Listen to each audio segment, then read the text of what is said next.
E te iwi hei whakapuaki mai I ona whakaaro e pāna ki ngā take tōranga pū o te wā, ko Hekia parata mā ngai take Māori o ngā hinara. Tēnā koe Hekia. Kia ora, tēnā koe. Nā e hoa mui tā tāua kōrero mō whānau ora me kōrero tāua mō ngā tauranga kore mahi o te wā. He ai ki ngā kōrero ko tino heke te toko maha e kore mahi ana. Pē heo whakaaro ki tērā? Oh, well, he pai. Engari, e hara nā tētahi kaupapa anake ara I tōna kotahi, engari nā te whakahaere pai o te ohanga ki taku mōhio. Ara ki te whakamāma ngā ture e pāna ki te RMA, te rapa he tata ki te rua piriona tāra I roto I ngā tari kāwanatanga hei āwhina I ngā hōtaka pēnā ia Job Ops, Community Max, Youth Guarantee. Nā momo kaupapa katoa, ka tautoko te whakapaki I te ohanga, ka whakawātea he tūranga hau, ka whakaheke rātau kāri te whiwhi mahi.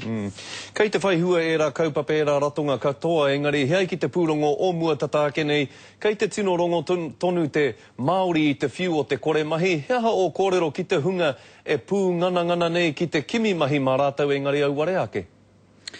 Tuatahi, me whai he tohu mātauranga, tuarua, haere ki wins ki te kōrero ki etahi kai āwhina mō ngā hōtaka Job Ops e rā momo mahi.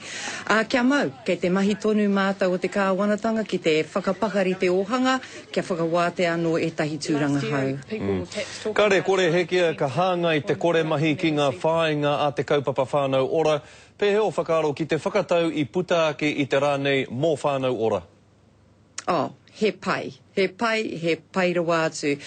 Ko te tino ngako o tēnei kaupapa, ākoa I te tuatahi, ka mahi tētahi rōpū āwhina I te taho o te whānau, engari ko te mutunga ma te whānau anake, ma te whānau e whakahaere I a rātau anō, ma te whānau e tū ki rungi I o rātau rangatiratanga, waiho te kāwanatanga ki te taha. Koera te tino ātāhua o tēnei kaupapa o te whānau ora.